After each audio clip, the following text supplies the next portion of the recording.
La rivière Sahel s'est figée d'un coup, comme si une main invisible avait suspendu son cours et bouleversé un équilibre que l'on croyait immuable depuis des générations. En l'espace de quelques heures, une décision inattendue a renversé un système de gestion imposé depuis des siècles et révélé, avec une brutalité soudaine, l'ampleur des dépendances qui pesaient encore sur la région. Quel sens profond ce basculement porte-t-il pour l'avenir du Sahel et pour le rôle qu'Ibrahim Traoré semble désormais incarner dans cette rupture sans précédent? Un seuil critique vient d'être franchi. Ce qui vient de se produire n'est pas seulement un geste spectaculaire, mais l'ouverture d'un champ de possibilités qui pourrait redéfinir l'équilibre politique et hydrique du Sahel. Au cœur de cette nouvelle réalité se trouve une promesse claire: comprendre comment une décision soudaine peut transformer un système de dépendance pluriséculaire et révéler, en creux, la fragilité des rapports de force qui structuraient la région. Ce récit propose de suivre, étape par étape, les dynamiques visibles et invisibles qui se sont déclenchées dès le moment où les vannes ont été fermées, en éclairant les risques immédiats, les tensions déjà à l'œuvre et les lignes de fracture longtemps ignorées. Mais un micro-détail, passé inaperçu au premier regard, pourrait bien modifier toute l'interprétation des événements et montrer que l'enjeu dépasse largement la seule question du contrôle de l'eau. Si l'on veut saisir l'ampleur du séisme politique et diplomatique en cours, il faut revenir à la séquence initiale, celle où le geste paraît simple, mais où chaque conséquence en cascade révèle une architecture cachée dont personne, jusqu'alors, ne parlait ouvertement. La première fissure est apparue plus tôt qu'on ne le croit, lorsqu'un rapport interne signalant plus de 4 ans des revenus hydriques captés par des entités étrangères a circulé discrètement parmi plusieurs conseillers techniques. Quelques jours plus tard, une seconde note, plus détaillée encore, a révélé que les brevets de technologie d'irrigation utilisés au Burkina Faso étaient détenus à l'extérieur, exposant une dépendance structurelle que très peu avaient réellement mesurée. C'est à partir de cette double révélation que la décision d'interrompre la gestion étrangère de la rivière Sahel a pris forme, ouvrant une chaîne de causalité qui explique bien mieux la rapidité des événements. Ibrahim Traoré, confronté à ces documents, a compris que la question ne relevait pas seulement d'un arbitrage technique, mais d'un verrou historique pesant sur la souveraineté du pays. Dans les jours précédant la fermeture des vannes, plusieurs réunions restreintes ont été convoquées, réunissant hydrologues, juristes et responsables sécuritaires pour analyser les implications immédiates d'une rupture. Les échanges ont montré que le contrôle extérieur ne se limitait ni aux infrastructures, ni aux systèmes de pompage, mais s'étendait aux données climatiques elles-mêmes, centralisées hors du continent. À Ouagadougou, cette information a circulé par fragments, créant une tension silencieuse, tandis que les institutions internationales multipliaient les signaux d'inquiétude.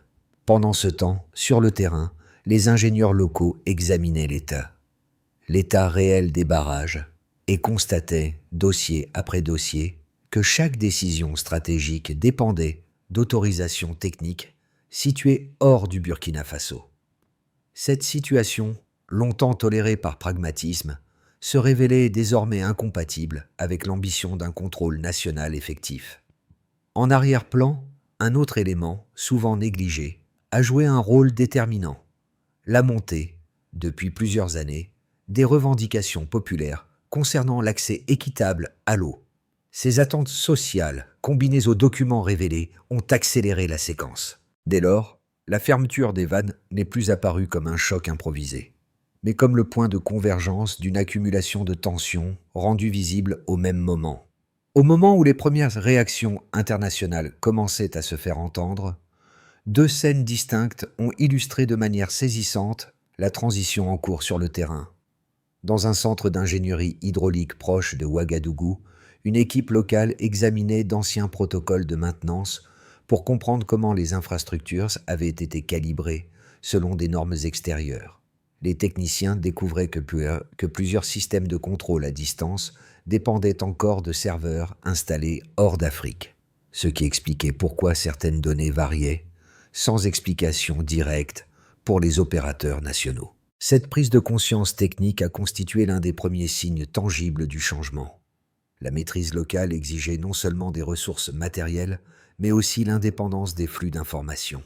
À plusieurs centaines de kilomètres de là, une coopérative agricole observait déjà les conséquences indirectes de la fermeture des vannes. Les responsables, habitués à attendre des autorisations provenant de partenaires étrangers pour ajuster les horaires d'irrigation, réalisaient qu'ils dépendaient désormais d'un système national en cours de reconstruction. Les agriculteurs, tout en saluant la démarche, s'interrogeaient sur les délais nécessaires pour stabiliser une gestion autonome. Leur expérience quotidienne montrait que le basculement administratif avait immédiatement créé de nouvelles responsabilités locales: la surveillance de l'eau, la répartition des usages, la mise à jour des calendriers agricoles. Entre ces deux microcas, un fil rouge se dessinait. La rupture hydrique n'était pas qu'un geste souverain abstrait, mais un processus qui obligeait chaque acteur, du technicien au paysan, à repenser son rôle dans une chaîne opérationnelle redevenue nationale. L'impact était déjà perceptible, même avant que les effets diplomatiques et économiques ne s'installent pleinement. Le déclencheur survint lorsque les premiers rapports confirmèrent que la gestion étrangère du fleuve conditionnait directement l'accès à l'eau pour plusieurs zones rurales. Les dossiers techniques montraient une centralisation opaque, alimentée par des technologies brevetées hors du Burkina Faso. Ibrahim Traoré reçut ces éléments dans un climat déjà tendu, marqué par des signaux persistants d'ingérence historique. Les conseillers lui présentèrent un enchaînement clair. Tant que les vannes dépendaient d'acteurs extérieurs, aucune politique intérieure cohérente ne pouvait être mise en œuvre. Cette conclusion, sèche et directe, ouvrit la voie à une séquence accélérée. Les heures suivantes virent l'intensification des échanges entre ingénieurs, militaires et responsables civils. Les analyses convergèrent. Chaque infrastructure hydraulique comportait une forme de verrou externe, qu'il soit technique, administratif ou contractuel. Face à cette architecture, plusieurs membres du cabinet jugèrent qu'un simple ajustement juridique serait insuffisant. Le président comprit que la seule manière de briser le cycle serait d'intervenir sur le point névralgique du système, la fermeture des vannes de la rivière Sahel. Cette décision, préparée dans un cercle restreint, représentait une rupture sans précédent avec un siècle de dépendance consolidée. Le climax éclata lorsque les vannes furent effectivement fermées. Les capteurs enregistrèrent des variations immédiates, confirmant que le contrôle local pouvait fonctionner indépendamment des systèmes extérieurs. À Ouagadougou, la nouvelle se propagea en quelques minutes, déclenchant une vague de soutien populaire qui surprit même certains responsables. Les habitants, habitués à voir les décisions majeures être négociées loin de leur portée, interprétèrent ce geste comme une déclaration directe de souveraineté. La réaction internationale, elle, fut d'une rapidité tout aussi remarquable. Les gouvernements occidentaux qualifièrent l'action de sabotage et avertirent de risques systémiques pour la stabilité régionale. Le FMI gela un prêt destiné aux infrastructures hydrauliques, signalant une crispation financière immédiate. L'après-coup se manifesta sous plusieurs formes simultanées. Sur le plan national, les équipes techniques durent prendre en charge la totalité des systèmes hydrauliques, inspecter les barrages, vérifier les pompes et évaluer les points critiques. Cette transition forcée révéla de nombreuses dépendances invisibles. Logiciels gérés depuis l'étranger, protocoles d'entretien fondés sur des normes européennes, chaînes de décision reposant sur des autorisations externes. Sur le plan régional, les pays voisins observèrent la situation avec prudence. Certains y virent un précédent encourageant pour la souveraineté africaine, tandis que d'autres redoutaient les répercussions économiques et diplomatiques. La dimension géopolitique prit de l'ampleur lorsque des experts prédirent des tensions prolongées si le Burkina Faso persistait dans cette voie. Toutefois, à l'intérieur du pays, le sentiment dominant restait celui d'une reconquête. Les manifestations à Ouagadougou, exprimèrent une idée simple. Reprendre le contrôle de l'eau signifiait reprendre le contrôle de l'avenir. L'acte déclencheur ne se résumait plus à une décision technique, mais incarnait une volonté collective de rompre avec une histoire de dépendance. À mesure que les jours passaient, il devint clair que la fermeture des vannes marquait le véritable début d'une confrontation politique, économique et symbolique qui allait redéfinir la relation entre le Burkina Faso, ses partenaires africains et les puissances étrangères. Le point de départ se situe dans une réalité mesurable. En 2020, plus de quart des recettes issues des contrats hydriques étaient captées par des entreprises étrangères, et cette proportion n'avait pratiquement pas évolué jusqu'au moment où le Burkina Faso décida de fermer les vannes. Cette ligne de base, froide et précise, permit de comprendre l'ampleur du décalage entre la valeur générée localement et les bénéfices réellement perçus par l'État. Le delta brutal révéla l'effet cumulatif d'un système où la ressource nationale produisait des richesses exportées plutôt qu'intégrées aux besoins internes. Cette asymétrie persistante montrait une vulnérabilité structurelle peu visible pour le public, mais connue des experts depuis longtemps. Le deuxième repère chiffré concerne le contrôle technologique. Les documents révélés par les conseillers d'Ibrahim Traoré indiquaient que 100% des technologies d'irrigation utilisées sur la rivière Sahel étaient protégées par des brevets détenus en Suisse. Ce verrou juridique expliquait pourquoi aucune adaptation technique significative ne pouvait être effectuée sans l'approbation d'acteurs étrangers. Il s'agissait d'un mécanisme silencieux, mais décisif, structurant la dépendance du pays à travers les protocoles de maintenance, les logiciels de calibration et les systèmes de télémétrie. Cette configuration rendait impossible tout contrôle souverain tant que les normes d'ingénierie restaient centralisées en dehors du continent. Le troisième indicateur provenait d'analyses sur les données hydrologiques. La quasi-totalité des relevés satellitaires manipulés pour la gestion du fleuve, soit près de 90% des flux de données utilisés, étaient hébergés sur des serveurs situés hors d'Afrique. Pour les ingénieurs burkinabés, cela signifiait que les prévisions d'irrigation, les niveaux d'alerte, les volumes de déversement et même les cycles d'ouverture des vannes dépendaient d'autorisations techniques extérieures. Cette dépendance informationnelle pesait directement sur la capacité du pays à anticiper les variations hydriques, à ajuster les usages agricoles et à planifier les réserves en période de stress. Une fois ces trois axes quantifiés, les implications devinrent impossibles à ignorer. Baseline, un système entièrement structuré par des centres de décision étrangers. Delta, une rupture soudaine provoquée par la fermeture des vannes, bouleversant l'architecture technique, financière,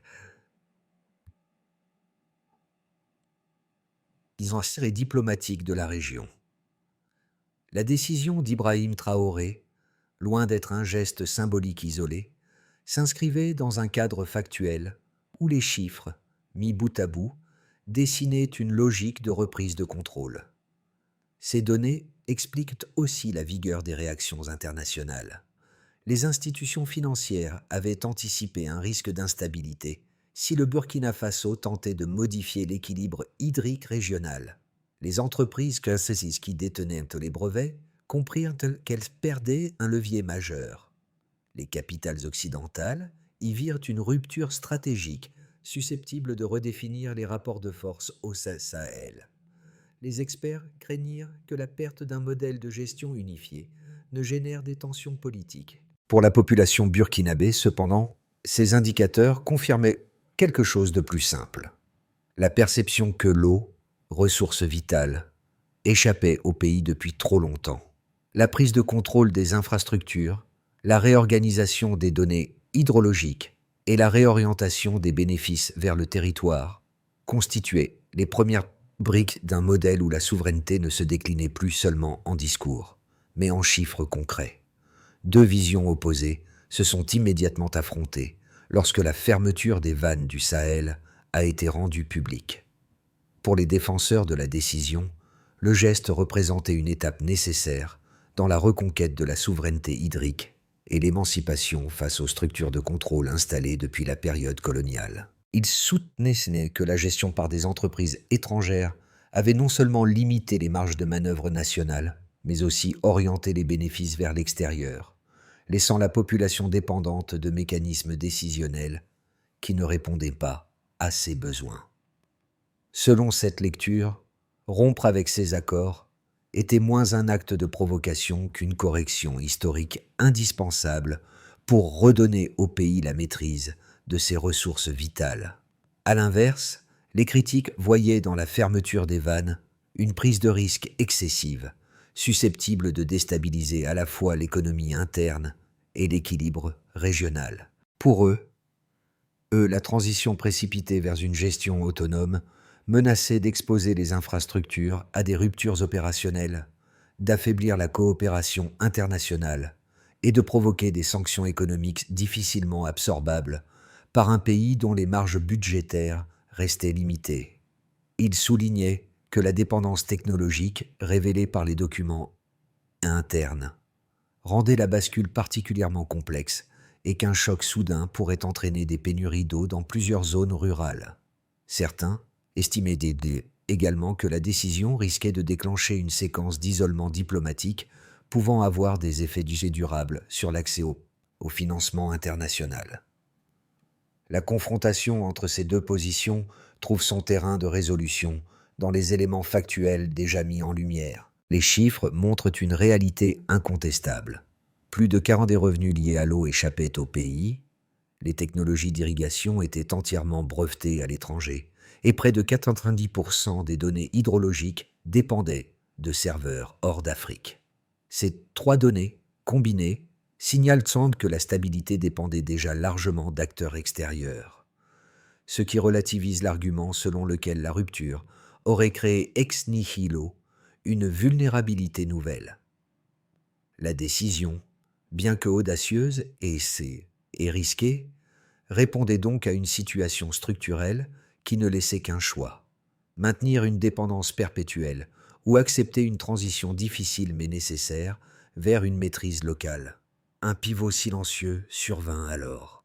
Alors que l'attention internationale se concentrait sur les sanctions et les réactions diplomatiques, un détail technique, passé inaperçu dans les premiers jours, révéla l'ampleur réelle du basculement.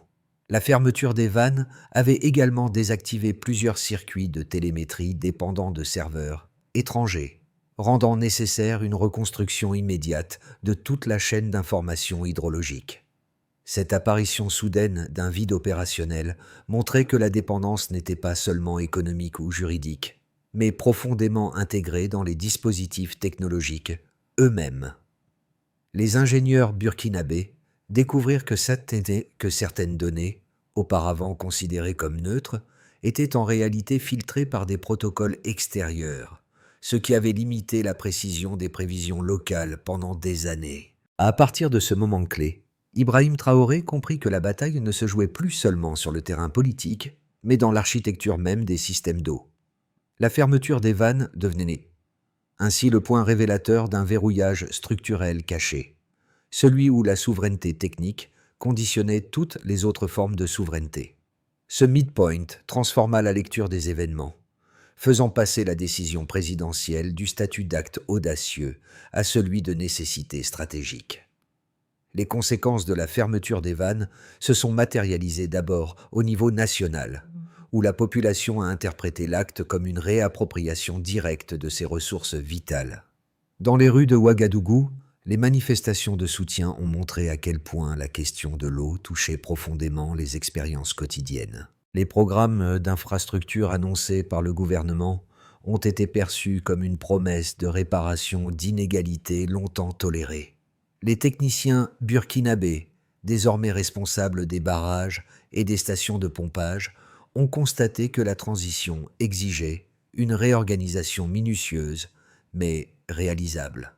Ce redéploiement des compétences a renforcé le sentiment que la souveraineté hydraulique devenait enfin une réalité concrète. Sur le plan diplomatique, la réaction internationale a été immédiate et structurée autour de deux axes: pression économique et avertissement politique. Les gouvernements occidentaux ont qualifié la décision de menace potentielle pour la stabilité régionale. L'Union européenne et les États-Unis ont exprimé des inquiétudes concernant les tensions hydriques futures, tandis que le FMI a gelé un prêt crucial destiné à la modernisation des infrastructures. Dans cette dynamique, Ibrahim Traoré s'est retrouvé au centre d'une confrontation asymétrique, contraint de défendre son choix tout en naviguant entre critiques, risques de sanctions et appel au dialogue. Cette situation a également renforcé une fracture déjà existante entre vision africaine et vision occidentale de la souveraineté. Les nations voisines ont réagi avec prudence, voire avec ambivalence. Le Mali, le Niger et plusieurs pays de la bande sahélienne ont observé une séquence aux implications multiples. D'un côté, un précédent affirmant le droit de gérer localement les ressources naturelles. De l'autre, un risque de perturbation hydrologique touchant plusieurs bassins interconnectés.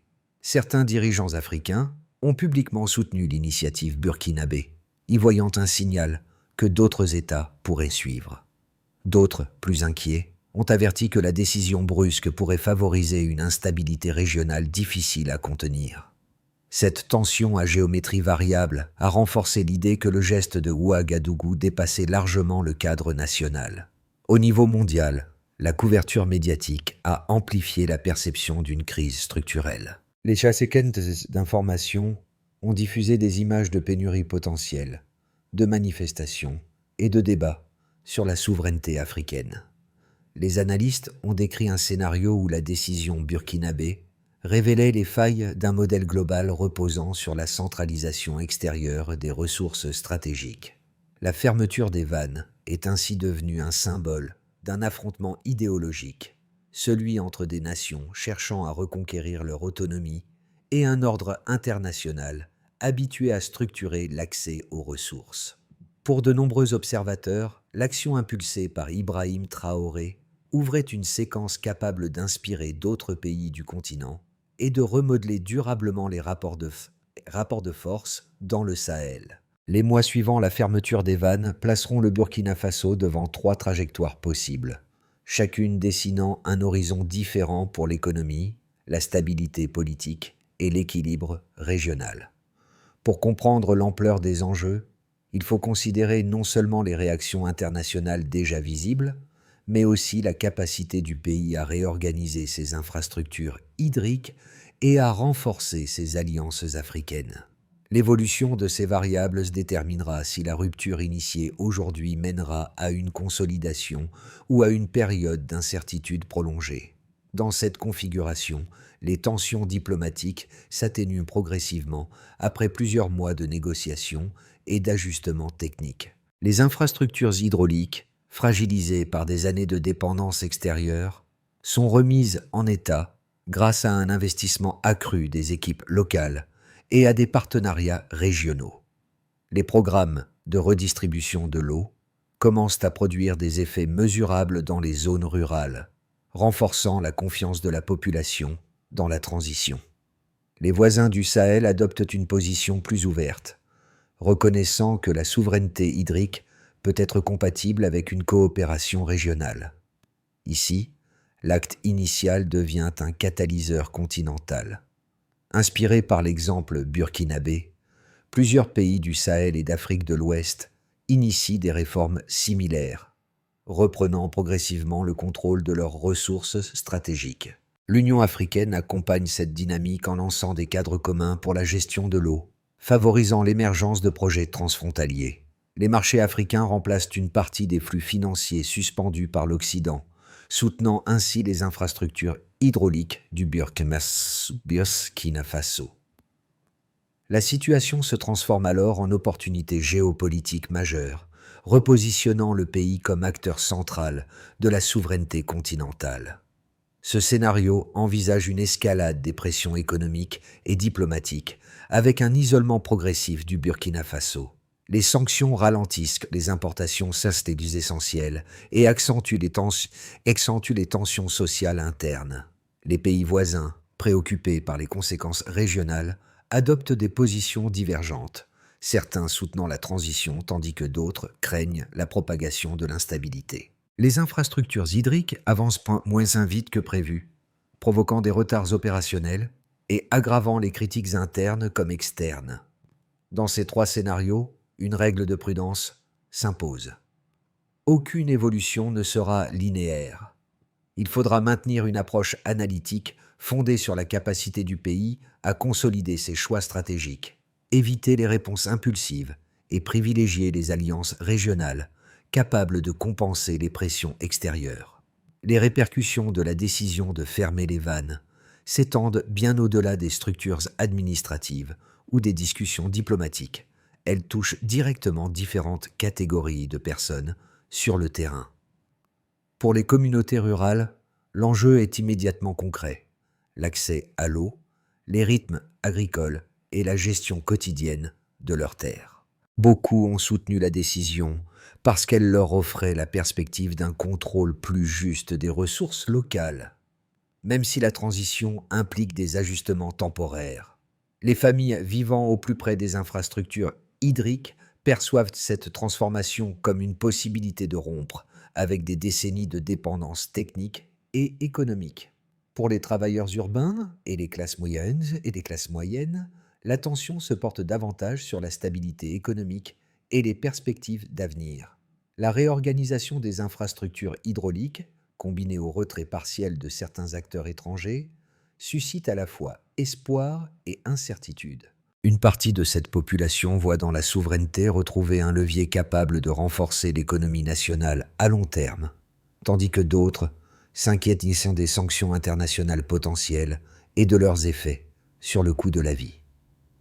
Ce groupe vit la transition à travers un prisme hybride, confiance dans le geste souverain, mais vigilance quant aux retombées économiques. Pour les jeunes et les étudiants, la décision ouvre des horizons symboliques autant que professionnels. Beaucoup y voient un moment fondateur, révélant que la souveraineté n'est pas une idée abstraite, mais une réalité qui peut transformer les structures nationales. Le geste suscite des discussions autour des métiers de l'ingénierie, de la gestion de l'eau et des technologies autonomes, créant un sentiment d'engagement dans une construction collective. Ce groupe, particulièrement sensible à la question de l'indépendance, considère que le pays traverse une période charnière qui pourrait redéfinir son avenir. Une transition de cette ampleur exige une feuille de route précise, capable d'articuler des responsabilités claires et des jalons mesurables. Ibrahim Traoré a compris que la souveraineté hydrique ne pouvait s'installer durablement que si chaque acteur savait exactement quel rôle assumer dans les mois à venir. Pour cela, 4 étapes structurantes se dessinent, chacune répondant à une partie des défis techniques, politiques et sociaux révélés depuis la fermeture des vannes. Les ingénieurs nationaux doivent intervenir immédiatement sur les barrages, stations de pompage et réseaux d'irrigation. L'objectif est de remplacer les systèmes dépendants de technologies extérieures par des protocoles exploitables localement. Le succès se mesure par la capacité à maintenir les débits sans assistance technique venue de l'étranger. Les programmes annoncés à Ouagadougou montrent que cette étape est déjà amorcée, mais nécessite une mobilisation continue des techniciens formés sur place. Le Burkina Faso doit proposer, dans les 6 à 12 prochains mois, un cadre de coordination destiné aux pays du Sahel. L'idée consiste à instaurer des règles communes pour la gestion des bassins interconnectés. La progression se mesure par le nombre d'accords techniques conclus avec les pays voisins et la régularité des échanges de données hydriques. Cette gouvernance vise à éviter que la transition burkinabé ne crée d'instabilité régionale. Les communautés rurales doivent recevoir des outils concrets, accès équitable à l'eau, projets d'agriculture durable, technologies de purification à petite échelle. En parallèle, l'économie nationale doit engager une diversification pour réduire la dépendance aux ressources naturelles. La réussite se mesure par la stabilité de l'approvisionnement local et par l'émergence de nouvelles activités productives hors du secteur hydrique. Il s'agit d'installer un réseau de collecte et de traitement des données entièrement national. Les ingénieurs, les techniciens météorologiques et les autorités hydrauliques doivent travailler ensemble pour produire des prévisions autonomes. Le progrès se mesure par la capacité à anticiper les variations hydriques sans recourir aux serveurs étrangers, jusque-là essentiels au fonctionnement du système. À travers ces étapes, le pays construit progressivement un modèle où la souveraineté n'est plus un principe, mais une architecture technique, sociale et politique maîtrisée.